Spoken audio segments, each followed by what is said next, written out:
नमस्कार. वरकड देहे हे काबाड, नरदेह मोठे घबाड, परंतु पाहिजे जाड विवेक रचना. 26वी ओवी दासबोध नित्यपाठ ही 20व्या दशकातील 5व्या अध्यायातील 26वी ओवी, म्हणजे जी मागची ओवी आहे त्याच्यातली अगदी लागून दुसरी ओवी आहे. इतर देह जे आहेत त्याच्यात खूप कष्ट आहेत आणि नरदेहामध्ये आपल्याला लक्ष्मी प्राप्त होईल एवढं मोठं घबाड आहे, आपण मिळवू शकतो ते घबाड.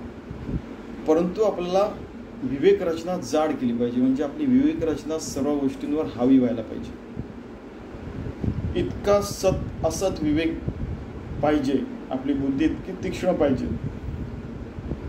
जसं त्यांनी आधी म्हटलं की आपली बुद्धी एकदम फोकस्ड पाहिजे आणि त्या बुद्धीमध्ये सतत विवेक बुद्धी पाहिजे आणि सतत भगवंताशी एकरूप राहावं आणि कसं ते काम करावं आणि कसं भगवंताला समर्पित होईल याचाच विचार करत राहणारी बुद्धी पाहिजे. आणि तरच मग आपल्याला परमात्मा प्राप्ती होऊ शकते. नाहीतर मग 84 लक्ष योनीनंतर जो मिळालेला दुर्लभ देह आहे,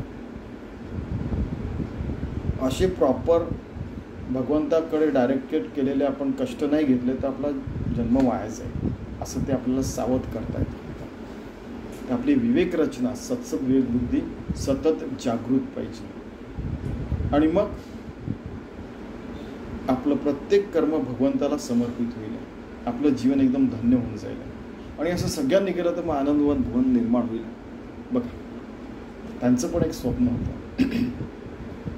ठीक आहे, तर आपण त्यांचं स्वप्न साकार करूया की आपला नरदेहात आलो तर आपण आत्मज्ञान तर मिळवायचंच, पण सगळ्यांना घेऊन पण चालायचं आत्मज्ञानाकडे आणि एक सुंदर जगाची आपण रचना करू शकतो. पण त्याच्याकरता आपली विवेक रचना मात्र सामर्थ्यशाली पाहिजे, जागृत पाहिजे.